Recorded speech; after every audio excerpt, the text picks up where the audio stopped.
গল্প গ্লোবাল। এখানে তোমার জন্য আনছি ঘরে বাইরের সেরা সব সাহিত্যিকের নানান স্বাদের চিরকালীন আর সমকালীন গল্পের সম্ভার। এখন গল্প শুনতে যদি তুমি ভালোবাসো তাহলে গল্প গ্লোবালকে সাবস্ক্রাইব করতে পারো। সেক্ষেত্রে আমাদের গল্পের সমস্ত খবর পৌঁছে যাবে তোমার কাছে, আর আমরাও পেয়ে যাব তোমার মতো একজন শ্রোতাকে। সাবস্ক্রাইব করে বেল আইকনের ওপর তোমার আঙুলটা ছুঁয়ে দাও, তাহলেই তোমার পরশ আমার প্রাণে। তোমার জন্য আজকের নিবেদন।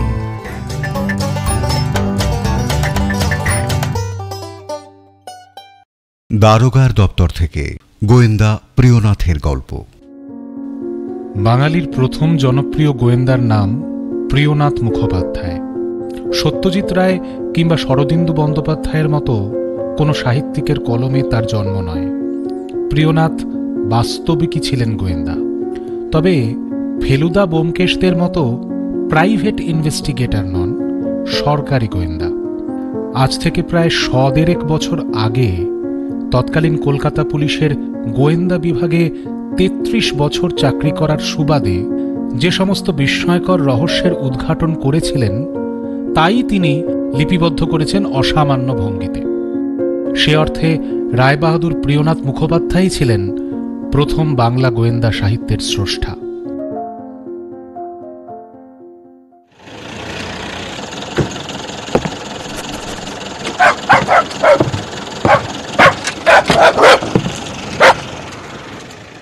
পরিবেশনার স্বার্থে গল্পের ভাষা, ভঙ্গি এবং সামগ্রিকতায় কিঞ্চিত পরিবর্তন করে নেওয়া হয়েছে। রচনা প্রিয়নাথ মুখোপাধ্যায়, শ্রুতিরূপ ও প্রযোজনা দীপঙ্কর চট্টোপাধ্যায়, আবহ, শব্দগ্রহণ ও সম্পাদনা অনুপ মুখোপাধ্যায়। আজকের গল্প অদ্ভুত সূত্র।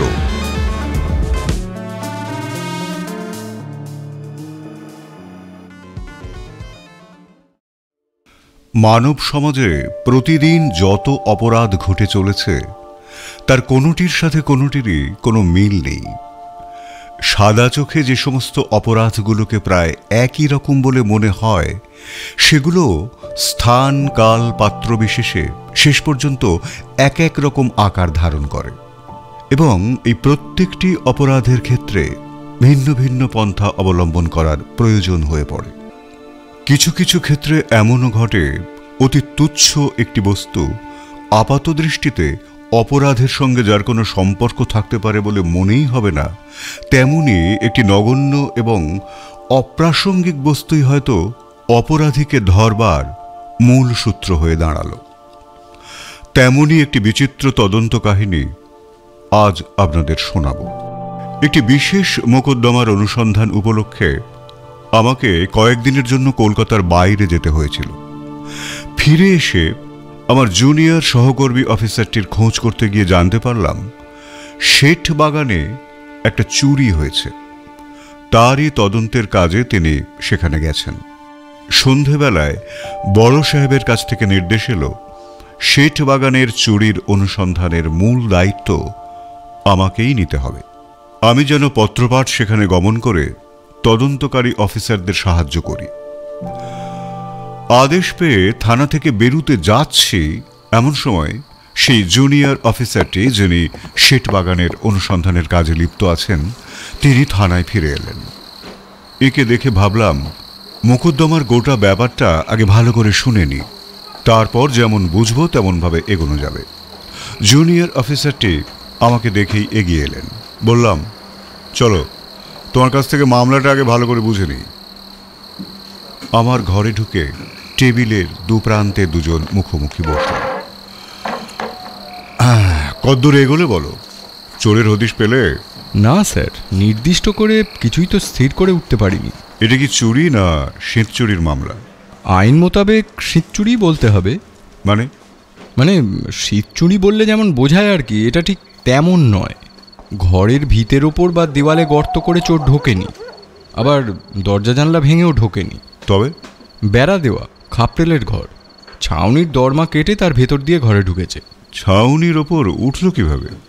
ওঠার সহজ উপায় আছে, সেখানে একখানা বাঁশের ওপর বসে সহজেই ছাউনি কেটে ফেলা যায়।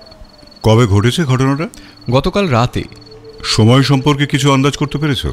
রাত 12টার পর কোনো একটা সময় হবে, কারণ ফরিয়াদি জানিয়েছে যে সে রাত 10টার সময় ঘরের দরজা বন্ধ করে দিয়ে শুয়ে পড়ে। তারপর 12টা পর্যন্ত সে জেগেই ছিল, কখন ঘুমিয়ে পড়েছে জানে না। সকালে উঠে বৃদ্ধা দেখল যে ঘরের দরজা খোলা এবং 3টে হাত বাক্স ঘর থেকে উধাও। ঘরে কি আরও বাক্স ছিল? হ্যাঁ, আরও 2খানা বড় বাক্স ছিল। তাদের মধ্যে একটার মধ্যে পিতল কাঁসার বাসনপত্র আর একটার মধ্যে পুরনো জামা কাপড় আছে। আর ওই 3টে হাত বাক্সের মধ্যে কি ছিল? গয়নাগাটি আর টাকা পয়সা, সব মিলে 1000-2000 টাকার মাল চুরি গেছে। বাক্স সমেত নিয়ে গেছে? না না, বাক্সগুলো ভেঙে উঠোনেই ফেলে গেছে। বৃদ্ধার রোজগার কি? রোজগার বলতে ওই টুকটাক বন্ধকি কারবার আর আগের জমানো টাকা। এই বৃদ্ধার আর কেউ নেই? একটি পালিত পুত্র আছে। বয়স 17-18 হবে। এ ছেলে কি আলাদা ঘরে শোয়? না, একই ঘরে শোয়, কিন্তু কাল সে রাতে বাড়িতে শোয়নি। কোথায় শুয়েছিল? তার এক বন্ধুর বাড়িতে। নিজের বাড়ি ছেড়ে বন্ধুর বাড়িতে কেন?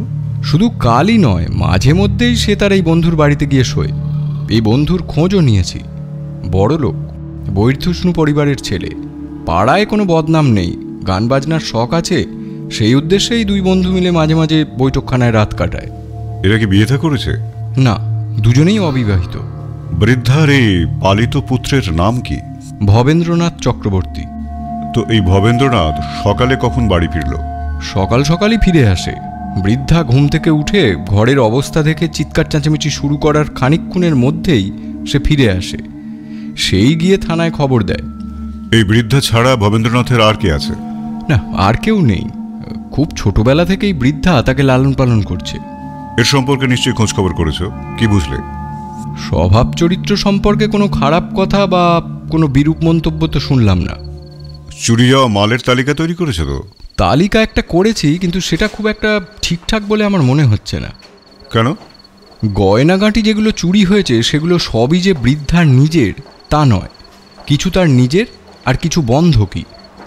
এই বন্ধকি মালের হিসেব বৃদ্ধা ঠিকমতো দিতে পারছে না, কারণ যে খাতায় সেই সমস্ত বন্ধকি দ্রব্যের হিসেব ছিল সেই খাতাটাও ওই বাক্স 3টের একটার ভেতরেই ছিল।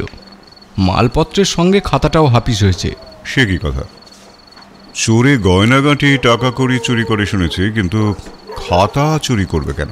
সেটাই তো বুঝে উঠতে পারছি না। বৃদ্ধা লেখাপড়া জানে না। তাহলে তার খাতা কে লিখে দিত? ভবেন্দ্রর কথা শুনে মনে হলো বেশিরভাগটা সে নিজেই লিখত। আর বাকিটা? পাড়ার 2-1জনকে দিয়েও লেখাতো। তার মানে বৃদ্ধার কি আছে না আছে তা পাড়ার অনেকেই জানতো? পাড়ার সকলেই জানে যে বুড়ির অনেক টাকা পয়সা আছে। পাড়ারই কেউ কাজটা করেনি তো? সেটাই তো বুঝে উঠতে পারছি না। চোর কোনো অস্ত্র টস্ত্র বাড়িতে ফেলে গেছে? না, তেমন কিছু পাইনি। বাক্সগুলো কিভাবে ভাঙা হয়েছে? ওই ডালার ফাঁক দিয়ে কিছু একটা ঢুকিয়ে চার দেওয়া হয়েছে। 3টে বাক্সই একই কায়দায় ভাঙা। দেখে মনে হয় একই হাতের কাজ। তোমার অনুমান চোর একজনই এসেছিল? তাই মনে হয়। বাক্স ভাঙার উপযোগী কোনো অস্ত্র কি বৃদ্ধার বাড়িতে পেয়েছো? না, সেরকম কোনো অস্ত্র তো পাইনি। তুমি যাদের সঙ্গে কথা বলেছো তাদের মধ্যে কারো কি সন্দেহজনক বলে মনে হয়নি? প্রথম সন্দেহটা পড়েছিল বুড়ির পালিত ছেলে ভবেন্দ্রর ওপর। কারণ কোন বাক্সে কি আছে না জানা থাকলে 5টা বাক্সের মধ্যে বেছে বেছে ওই 3টে বাক্সই বা নেবে কেন? আর এই ব্যাপারটা ভবেন্দ্রর জানা থাকার কথা। ঠিক। তাছাড়া চুরির রাতে সে বাড়িতে ছিল না, তাই সব মিলিয়ে ভবেন্দ্রকেই সন্দেহ করি।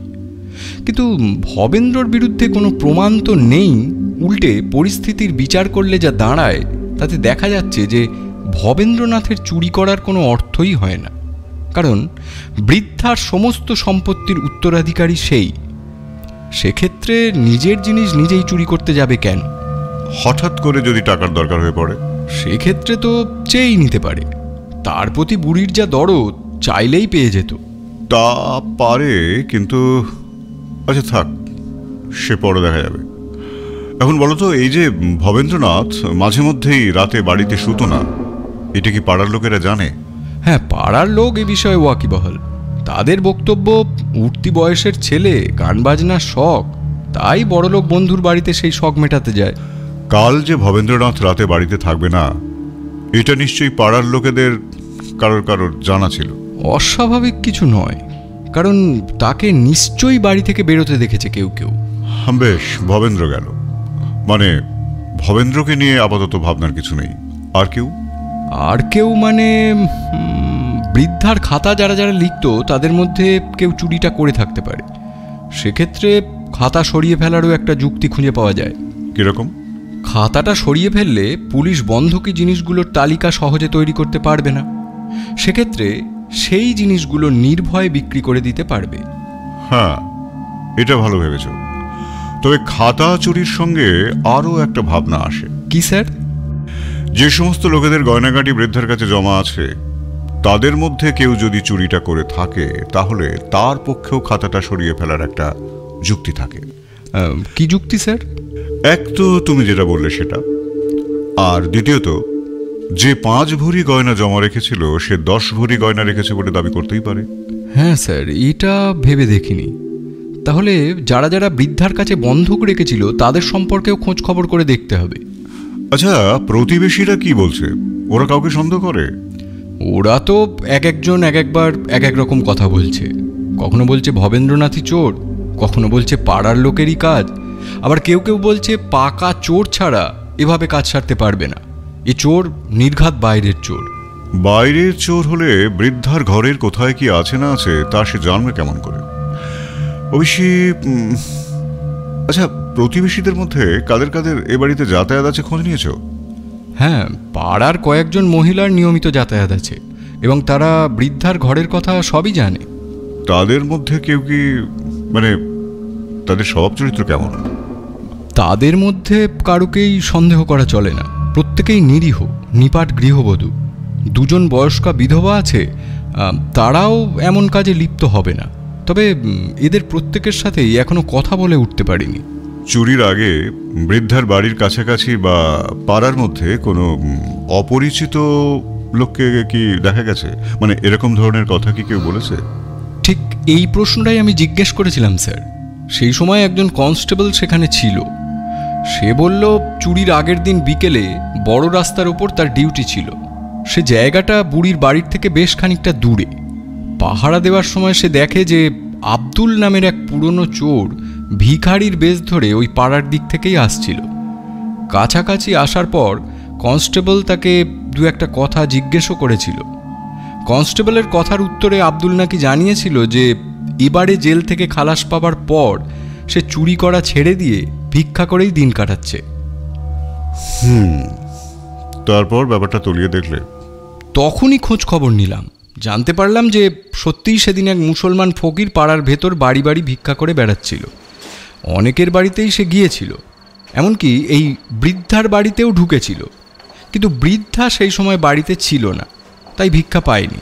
আব্দুলকে পেয়েছো? না, তার কোনো সন্ধান এখনো পাওয়া যায়নি। এ কোন আব্দুল বলো তো? বহু পুরনো পাপী, 4-5 বার হাজতবাস হয়ে গেছে। শেষবার ধরা পড়ে 2 বছরের মেয়াদ কেটে 6 মাস হলো ছাড়া পেয়েছে। এখন সে যে কোথায় থাকে তা কেউ জানে না। মাঝে মধ্যে রাস্তাঘাটে দেখতে পাওয়া যায় বটে, কিন্তু কেউ জিজ্ঞেস করলে বলে যে তার কোনো থাকার জায়গা নেই। যখন যেখানে জায়গা পায়, কখনো গাছতলায়, কখনো কারুর বাড়ির রকে, কখনো হাটের আটচালায় রাত কাটিয়ে দেয়। সন্দেহজনক চরিত্র। এখন তো মনে হচ্ছে আব্দুলকে খুঁজে বার করতে পারলেই মামলার কিনারা হয়ে যাবে। যেখানে একটু সম্ভাবনা দেখেছি আমি নিজেই গিয়েছি, অন্যান্য কয়েকটা জায়গাতেও লোক পাঠিয়েছি, কিন্তু এখনো পর্যন্ত কোনো সন্ধান পাইনি। শোনো, আব্দুলের পুরনো কেসগুলোর তদন্ত যে সমস্ত অফিসারেরা করেছিলেন তারাই আব্দুলের ঘাতঘুঁত ভালো জানেন। সুতরাং আব্দুলকে খোঁজার কাজে তাদের মধ্যে কোনো একজনকে সঙ্গে নিলে কাজের সুবিধা হবে। ঠিক আছে, এ ব্যাপারটা আমি দেখছি। বেশ, এখন তাহলে একবার বাড়িটা দেখে আসি, তারপর ঠিক করা যাবে কিভাবে এগোবো। চলুন। না না, তোমাকে যেতে হবে না, আমি একাই যাচ্ছি। কিন্তু স্যার, আমার যেহেতু আগাগোড়া সবটাই জানা হয়ে গেছে, আমি সঙ্গে থাকলে আপনার কাজের অনেকটা সুবিধে হতো। তা তো হতোই, কিন্তু সারাদিন খাটাখাটনি করে ওখান থেকে এই সবে ফিরলে আবার এখন বেরোবে। তাতে কোনো অসুবিধে নেই স্যার, চলুন। তাহলে চলো। আমার সহকর্মী এই জুনিয়র পুলিশ অফিসারটি অত্যন্ত পরিশ্রমী এবং উদ্যমী। তবে এটাও ঠিক যে আমার প্রতি তাঁর একটু বিশেষ রকমের পক্ষপাতিত্ব আছে।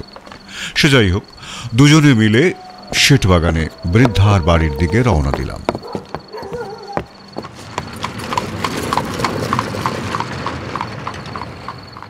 ঘটনাস্থলে যখন পৌঁছলাম তখন সন্ধে পার হয়ে গেছে, সুতরাং ঘরের ভেতরটা খুব খুঁটিয়ে দেখা সম্ভব হলো না। মনে মনে ঠিক করে নিলাম সকালবেলা আর একবার আসব। বাড়ির আশপাশটা দেখে নিয়ে বৃদ্ধা, ভবেন্দ্রনাথ এবং দু একজন প্রতিবেশীর সাথেও কথাবার্তা বললাম। নতুন আর বিশেষ কিছু জানা গেল না। এরপর সহকর্মীকে বাড়ি পাঠিয়ে দিয়ে আমি বেরোলাম আব্দুলের খোঁজে। সারা রাত প্রায় তার অনুসন্ধানেই কেটে গেল। শহর এবং শহরতলির নানান জায়গায় খোঁজ করতে করতে অবশেষে তার থাকবার ঠিকানাটা পেলাম। ঠিকানাটা জোগাড় করে ফেললাম ঠিকই, কিন্তু সেখানে গিয়ে তাকে পেলাম না। জানতে পারলাম সারাদিন ভিক্ষা করে সন্ধ্যের ঠিক আগে আগেই আব্দুল তার বাসায় ফিরেছিল। তারপর সন্ধ্যের পর গফুরের সাথে আবার কোথায় বেরিয়েছে। আর এই গফুর হচ্ছে আর এক পুরনো চোর। একে আমি খুব ভালো করেই চিনি। স্থানীয় লোকজনদের জিজ্ঞাসা করে আরও জানতে পারলাম যে গফুর আর আব্দুল নাকি মাঝে মধ্যেই রাত্রিবেলায় এরকম দুজনে একসাথে বেরিয়ে যায়। কোনো কোনো দিন আবার বাসাতেও ফেরে না। আজ তারা ফিরবে কি ফিরবে না, ফিরলেও কখন ফিরবে তা কেউ বলতে পারল না। আব্দুলের বাসার কাছেই গফুরের বাসা। সেখানে গিয়েও দুজনের কাউকে পাওয়া গেল না। আবার আব্দুলের বাসার কাছেই ফিরে এলাম। ভাবলাম রাত শেষ হতে আর যেটুকু সময় বাকি আছে এখানেই অপেক্ষা করি। কাছেই একটা প্রকাণ্ড অশ্বত্থ গাছ আছে, সেখানে গিয়ে একটু আড়াল রেখে বসে পড়লাম। ঠিক করলাম সকাল হওয়ার পরেও কিছুক্ষণ এখানেই অপেক্ষা করে যাব। তারপর আর একজন কাউকে পাহারায় রেখে আমি যাব বৃদ্ধার বাড়ি। তার ঘরখানা ভালো করে দেখতে হবে। কিন্তু বেশিক্ষণ অপেক্ষা করতে হলো না। মোটামুটি আধ ঘন্টাটাক অপেক্ষা করার পরেই তাদের দেখা পেয়ে গেলাম। আমি যে আব্দুল আর গফরের জন্য ফাঁদ পেতে বসে আছি একজন পাহারাদার মারফত, সে খবর পেয়ে ততক্ষণে জুনিয়র অফিসারটিও চলে এসেছিলেন। দূর থেকে গফরের সাথে আব্দুলকে আসতে দেখে তিনি বললেন, নির্ঘাত চুরি করে ফিরছে স্যার। তাই হবে, নইলে দুজন পুরনো চোর জুটি বেঁধে মাঝরাত্রিরে কি আর অভিসারে বেরোবে? ভালোই হলো, চোরাই মাল সমেত ধরা যাবে। আমার ধারণা এদের দুজনের ঘর তল্লাশি করলে বুড়ির বাড়ির মালগুলো পাওয়া যাবে। ভাবলাম এক হলো আর এক। কাছাকাছি আসতেই ওদের ধরে ফেললাম, কিন্তু ওদের কাছে কোনো চোরাই মাল পাওয়া গেল না। একে একে দুজনের ঘরও সার্চ করলাম, কিন্তু শেঠবাগানের বৃদ্ধার চুরি যাওয়া জিনিস তো দূরের কথা, কোনো রকম চোরাই দ্রব্যই বা সন্দেহজনক কিছুই পাওয়া গেল না। তবে এরা দুজনেই পাকা চোর। এদের কৌশলও যে পাকাপোক্তই হবে সে বিষয়ে আমার কোনো সন্দেহ নেই। তাই এদের এত সহজে ছাড়লাম না। আব্দুলকে আলাদা সরিয়ে নিয়ে গিয়ে জিজ্ঞাসা করলাম, এতক্ষণ পর্যন্ত দুজনে কোথায় ছিলে? কোথায় আর থাকবো, এমনি ঘুরতে বেরিয়েছিল। কোথায় ঘুরতে গিয়েছিলে? রাস্তায় রাস্তায় ঘুরছিল। কখন বেরিয়েছিলে? এখনই গিয়েছিলাম, একটু আগে। মিথ্যে কথা। কেন মিথ্যে হতে যাবে কেন? আমি জানি তুমি সন্ধ্যের পরই গফুরের সাথে বেরিয়েছিলে। এ কথা আপনাকে কে বলল? যেই বলুক, কথাটা সত্যি কিনা? ঠিক কখন বেরিয়েছিলাম আমারও তো মনে নেই। ও, তা কখন বেরিয়েছিলে সেটা না হয় মনে নেই, কোথায় গিয়েছিলে সেটা মনে আছে তো? বিশেষ কোথাও যাইনি, বেড়াতে বেড়াতে ওই গঙ্গার ধার পর্যন্ত গিয়েছিল। দিনের বেলা কোথায় ছিলে? ভিক্ষে করতে গিয়েছিল। কাল কোন দিকে ভিক্ষা করতে গিয়েছিলে? কালীঘাটের দিকে। পরশুদিন? পরশুদিন টালিগঞ্জের দিকে। দেখো আব্দুল, আমি তোমাকে খুব ভালো করেই চিনি। ভালো কথায় জিজ্ঞাসা করছি বলে তুমি আমার সব কথারই মিথ্যে জবাব দিচ্ছ। বুঝতে পারছি তোমাকে এভাবে জিজ্ঞাসা করলে হবে না, থানায় নিয়ে গিয়ে জিজ্ঞাসাবাদ করতে হবে। কেন কেন দারোগাবাবু, আমি কোনটা মিথ্যে জবাব দিলাম? পরশুদিন তোমার সঙ্গে কোনো কনস্টেবলের দেখা হয়েছিল? রাস্তার অনেক জায়গায় অনেক কনস্টেবলকেই তো দেখেছি স্যার। হ্যাঁ, অনেককেই দেখেছো, কিন্তু তাদের মধ্যে কেউ কি তোমাকে কিছু জিজ্ঞাসা করেছিল? তা আমার ঠিক মনে নেই, বোধহয় কোনো কনস্টেবলের সাথে আমার কোনো কথা হয়নি। আব্দুলের কথাবার্তা শুনে ওর ওপর আমার সন্দেহ আরও বেড়ে গেল। তবে এও বুঝতে পারলাম যে ও এখন কিছুই প্রকাশ করবে না। গফুরের সাথে কথা বলেও মনে হলো সেও অনেক কিছুই গোপন করে যাচ্ছে। এদের সম্পর্কে আরও ভালো করে খোঁজখবর নেবার প্রয়োজন বিবেচনা করে জুনিয়র অফিসারটির সঙ্গে এদের দুজনকেই থানায় পাঠিয়ে দিলাম। কিছুক্ষণ পর ভোরের আলো ফুটে গেল। দিনের বেলায় ঘটনাস্থলটি আর একবার দেখব বলে আমি বৃদ্ধার বাড়ির দিকে রওনা দিলাম। সেখানে পৌঁছানোর পর প্রথমে যে ঘরের সিলিংয়ের ঝাঁপ কেটে চোর ঢুকেছিল সেই ঘরের বাইরের চারদিকটা খুব ভালো করে দেখলাম, কিন্তু তদন্তের কাজে লাগতে পারে এমন কোনো সূত্র খুঁজে পেলাম না। বাইরেটা ভালো করে দেখা শেষ করে ঘরের ভেতরে ঢুকলাম। প্রথমে নিচে দাঁড়িয়ে ওপরটা একবার ভালো করে চোখ বুলিয়ে নিলাম। তারপর খুঁটির বাঁশ বেয়ে আড়ার ওপর উঠে পড়লাম। বাঁশ বেয়ে বেয়ে চতুর্দিকটা ভালো করে ঘুরে দেখতে লাগলাম। এরপর নিচে নেমে ঘরের অন্যান্য জিনিসপত্রগুলো একবার দেখে নিলাম। ভবেন্দ্রনাথ বাড়িতেই ছিল, সারাক্ষণ আমার সঙ্গে সঙ্গে ঘুরছিল, আমার সব প্রশ্নের জবাবও দিচ্ছিল। কিছু কিছু বিষয় আমি জিজ্ঞাসা না করা সত্ত্বেও নিজে থেকেই বলে দিচ্ছিল। এই ঘর থেকে বেরিয়ে পূবমুখ আর একটা ঘর আছে, তার দরজা বন্ধ ছিল। আমি সেদিকে তাকাতেই ভবেন্দ্র বলল, এটা ঠাকুর ঘর। দরজাটা খুলে দিল। বাইরে থেকেই দেখলাম কয়েকটি ঠাকুরের ছবি আর মূর্তি। ভবেন্দ্র বলল, মা পুজো করে, আমিও করি, সন্ধে দিই। তুমি পূজা করতে জানো? আমরা জাতিতে ব্রাহ্মণ, আমার পদবী চক্রবর্তী, পুজো করতে জানবো না? সেখানে আর বেশিক্ষণ থাকলাম না। বৃদ্ধাকে বললাম, শুনুন, চোর বোধহয় খুব শিগগিরই ধরা পড়ে যাবে, আর চোর ধরা পড়লে চোরাই মাল উদ্ধার হতেও বেশি সময় লাগবে না। বিকেলের দিকে আর একবার আসবো, আপনারা বাড়িতে থাকবেন। কে যে আমার এরকম সর্বনাশ করলো বাবা? যেই করুক ধরা পড়ে যাবে, ধৈর্য রাখুন।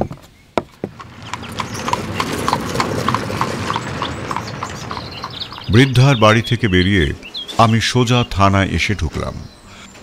আমার এক পরিচিত ইনফর্মার আছে, তাকে ডাকিয়ে আনলাম।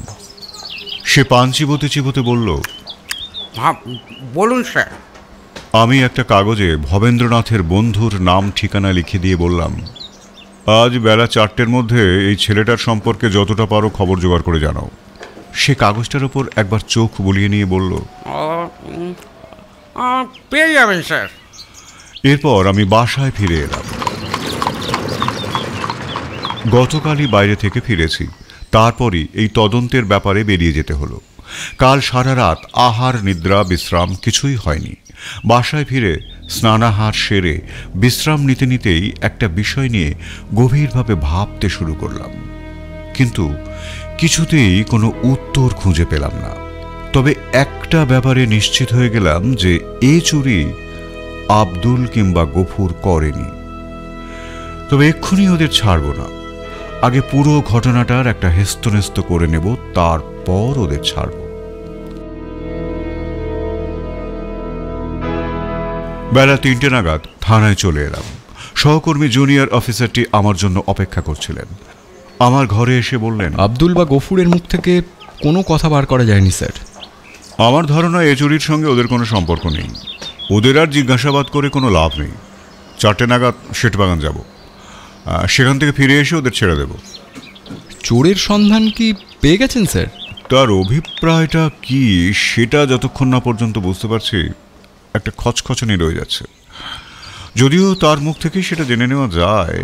আপনি কাকে সন্দেহ করছেন? সেটা ঘটনাস্থলে পৌঁছেই প্রমাণ পাওয়া যাবে। 4টের সময় বেরোবেন বললেন, কারোর জন্য কি অপেক্ষা করছেন? হ্যাঁ, দরকারি কোনো ইনফরমেশন পাওয়া যায় কিনা একটু দেখে নিই। কাঁটায় কাঁটায় 4টের সময় আমার ইনফরমার আমার ঘরে এসে ঢুকল। একেবারে সোনার টুকরো ছেলে বলতে যা বোঝায় এই হচ্ছে তাই স্যার। বাজারে সুনাম বই বদনাম নেই, গান বাজনার শখ আছে, নেশা ভাঙ করে না, এখনও বিয়ে করেনি, মেয়ে মানুষের ঝোঁক নেই। একজনই প্রাণের বন্ধু, তার বাড়ি সেটবাগান। 2 দিন আগেই তারের বাড়ি চুরি হয়ে গেছে। আমার মনে হচ্ছে স্যার সেই কারণেই আপনি আমাকে ওই ছেলেটার খোঁজ দিতে বলেছেন, ঠিক কি না স্যার? ঠিকই ধরেছ, আমার ভাত মারবে দেখছি। কি যে বলেন স্যার, এতদিন আপনার সঙ্গে কাজ করছি, কিছু তো শিখবো নাকি? বেশ, আর কিছু খবর পেলে? আর তো কিছু খবর পেলুম না, তবে ছেলেটাকে দেখেও নিয়েছি, ভদ্র চেহারা। কোথায় দেখলে? হারুর মণিহারির দোকানে। মাল কিনছিল? না, গল্প শুনছিল। হারু বাবা বিশ্বনাথ দর্শন করতে গিয়েছিল, সেই সব গল্পই শোনাচ্ছিল। ছেলেটাও খুব উৎসাহ নিয়ে শুনছিল।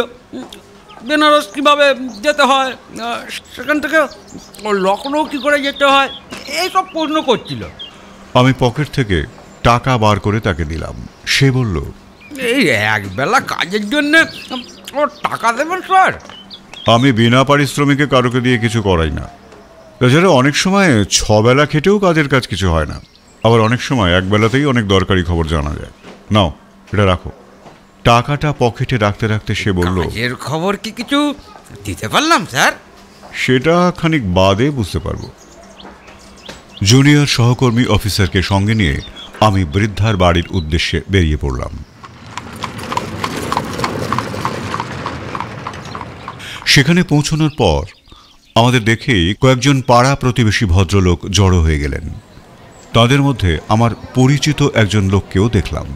তিনি জিজ্ঞাসা করলেন, সন্ধান কি কিছু পেলেন দারোগাবাবু? তা একরকম পেয়েছি বই কি। আমি বৃদ্ধার বাড়িতে না ঢুকে আমার এই পরিচিত ভদ্রলোকের বাড়িতে গিয়েই বসলাম। সেখানে আরও অনেক লোক জমে গেল। খবর পেয়ে ভবেন্দ্রনাথও এসে হাজির হলো। বৃদ্ধা সেই সময়টায় বাড়িতে ছিল না। ভদ্রলোক বললেন, টাকা পয়সা গয়নাগাঁটিগুলো কি কিছু পাওয়া গেছে?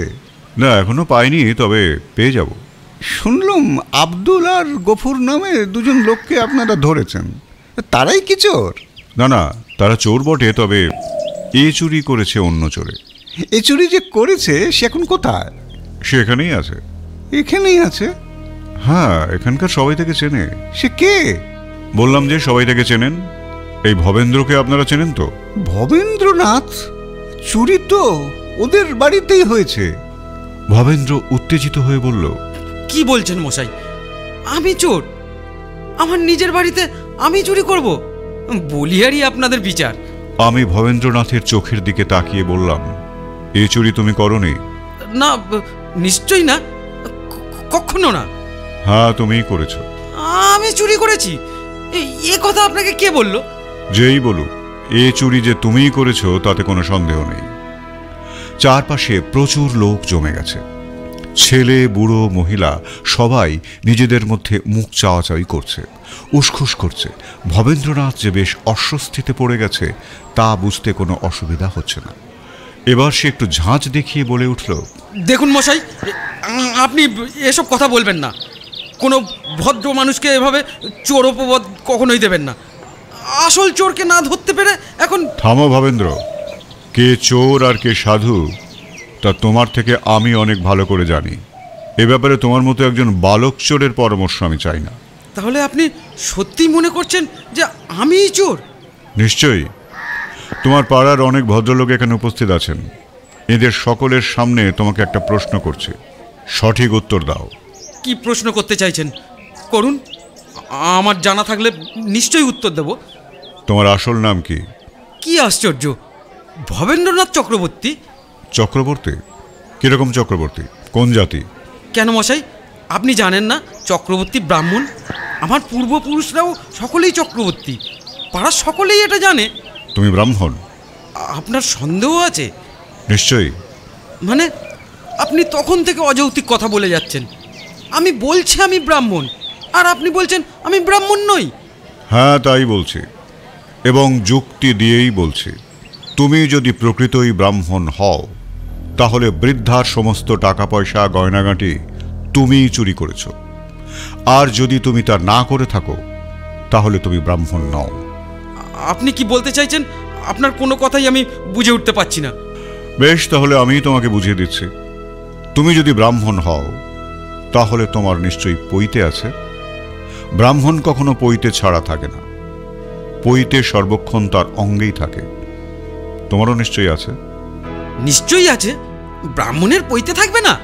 ঠিক, ব্রাহ্মণ হলে তো তার পৈতে থাকবেই। তাহলে তোমার পৈতে গেছে, একবার সকলকে দেখাও দেখি। আমার কথা শেষ হবার সঙ্গে সঙ্গেই ভবেন্দ্রনাথ তার জামার ভেতরে হাত ঢুকিয়ে পৈতে বার করতে গেল, কিন্তু পৈতে কোথাও খুঁজে পেল না। স্পষ্টতই সে যার পর নাই অপ্রস্তুত হয়ে পড়ল, সারা অঙ্গে পৈতে খুঁজতে লাগল।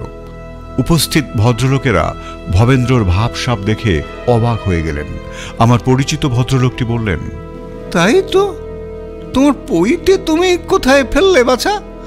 ব্রাহ্মণ সন্তান যে তার পৈতে ফেলে দেয় তা আমি এই প্রথম দেখলুম। ভবেন্দ্র মিনমিন করে বলল, পৈতে খুঁজে পাচ্ছি না। হয়তো অজান্তে কোথাও পড়ে গিয়ে থাকবে। আমি বুঝে উঠতে পারছি না। এবার আমার কথাটা বুঝতে পারছো তো? হয় তুমি চোর, না হয় তুমি ব্রাহ্মণ নও।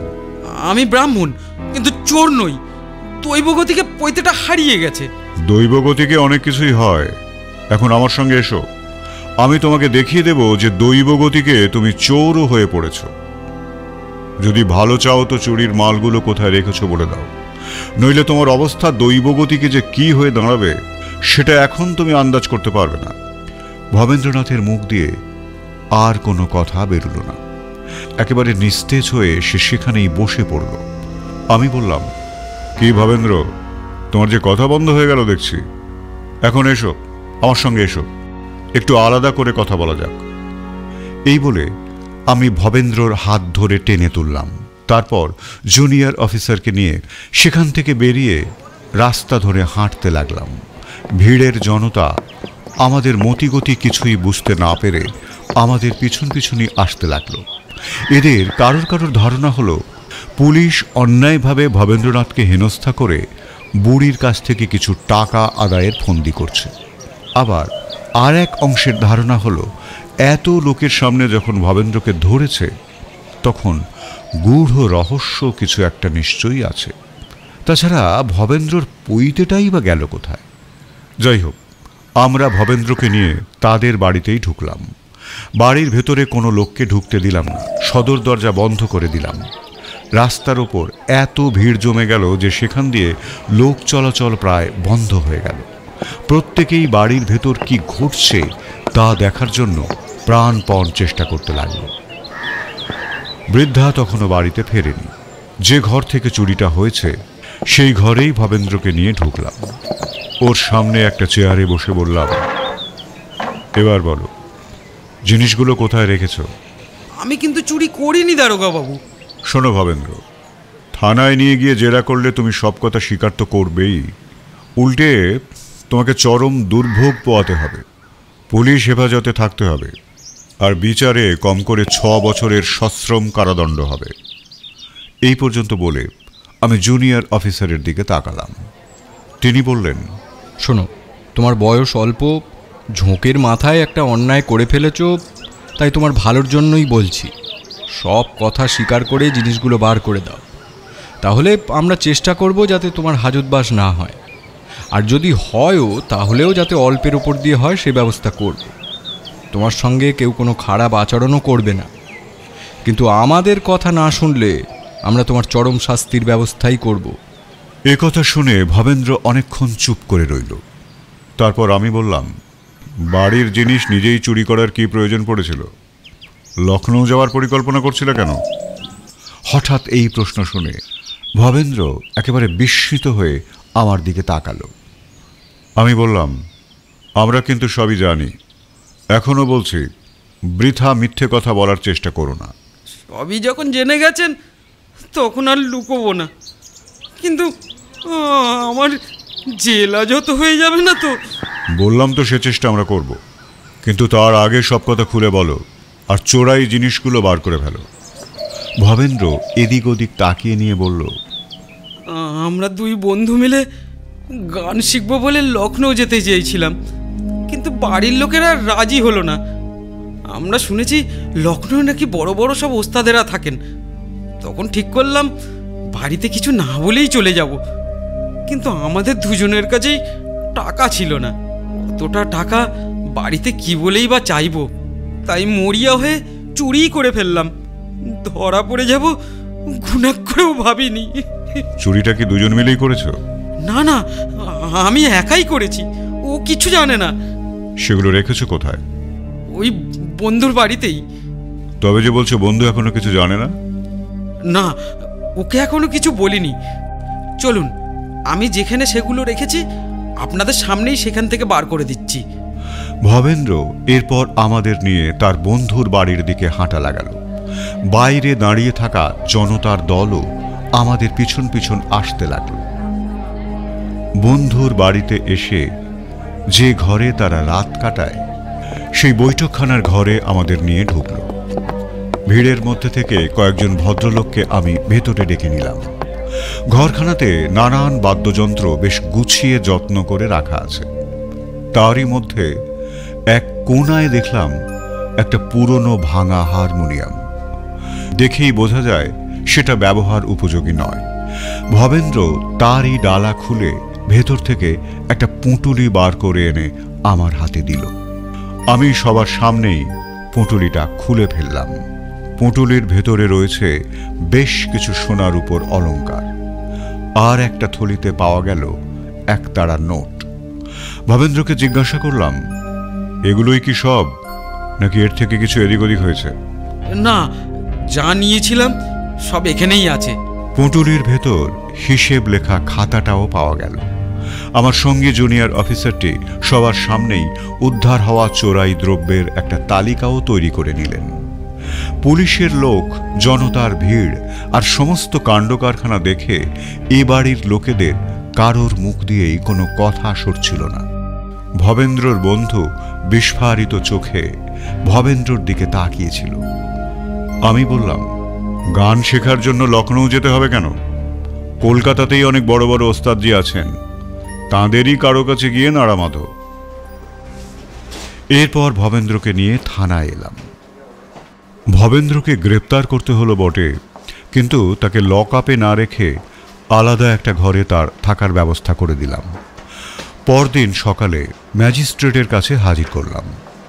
আমার রিপোর্ট দেখে তিনি ভবেন্দ্রকে 3 মাসের জন্য বিনা শ্রম কারাদণ্ড দিলেন। আদালত চত্বর থেকে বেরিয়ে আমি এবং জুনিয়র অফিসারটি বাসায় ফিরব বলে রাস্তা থেকে একটা এক্কা ধরলাম। যেতে যেতে সহকর্মী বললেন, একটা ব্যাপার আমার কাছে এখনো অদ্ভুত লাগছে স্যার। কোনটা বলো তো? আপনি কিভাবে নিশ্চিত হলেন যে ভবেন্দ্রই চোর, আর এর সাথে ওর পৈতের সম্পর্কই বা কি? ও, একটা ব্যাপার আমি তোমাকে এখনো বলিনি, তাই অদ্ভুত লাগছে। সেটা শুনলেই বুঝবে পুরো ব্যাপারটা একেবারে জলের মতো সোজা। আমি তো সবসময় আপনার সঙ্গে সঙ্গেই ছিলাম। এই মামলার ব্যাপারে আমার অজানা তো কিছু নেই। সেদিন ভোরে আব্দুল আর গফুরকে নিয়ে তুমি তো থানায় চলে গেলে, আর আমি গেলাম বৃদ্ধার বাড়িতে দিনের বেলায় ভালো করে দেখব বলে। তখনই চোখে পড়ল আড়ার মাথা থেকে যে খুঁটিটা বেয়ে চোর নিচে নেমেছে, সেই খুঁটির আগায় একগাছা পইতে আটকে আছে। বুঝলাম চোরেরই গলা থেকে খুলেছে। চুরির উত্তেজনার ব্যাপারটা তখন টের পায়নি। অর্থাৎ এ চুরি গফুর বা আব্দুল করেনি, এ কোনো হিন্দু ব্রাহ্মণের কাজ। কাউকে কিছু না জানিয়ে পৈতেখানা আমি পকেটে পুরে নিলাম।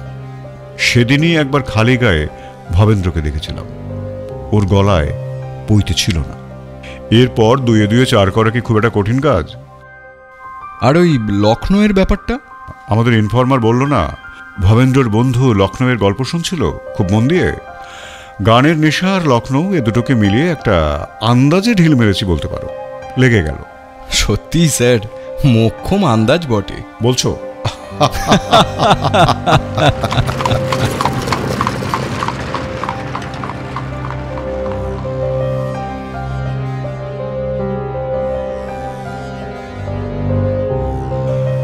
এতক্ষণ তোমাকে শোনাচ্ছিলাম দারোগার দপ্তর থেকে গোয়েন্দা প্রিয়নাথের গল্প অদ্ভুত সূত্র। বিভিন্ন চরিত্রের সংলাপগুলো যারা বলল, বৃদ্ধা সঙ্গীতা, আব্দুল এবং জুনিয়র অফিসার অনুপ, ইনফর্মার এবং ভবেন্দ্র ভোগলু, এবং প্রতিবেশী ও প্রিয়নাথের সংলাপগুলো বললাম আমি দীপঙ্কর। তোমার সঙ্গে আবার দেখা হবে নতুন গল্প নিয়ে। আজ এই পর্যন্ত। ও হ্যাঁ, শুনতে ভালো লেগে থাকলে লাইক দিও, শেয়ার করো, আর মতামত জানালে তো আমি খুবই খুশি হব। টাটা।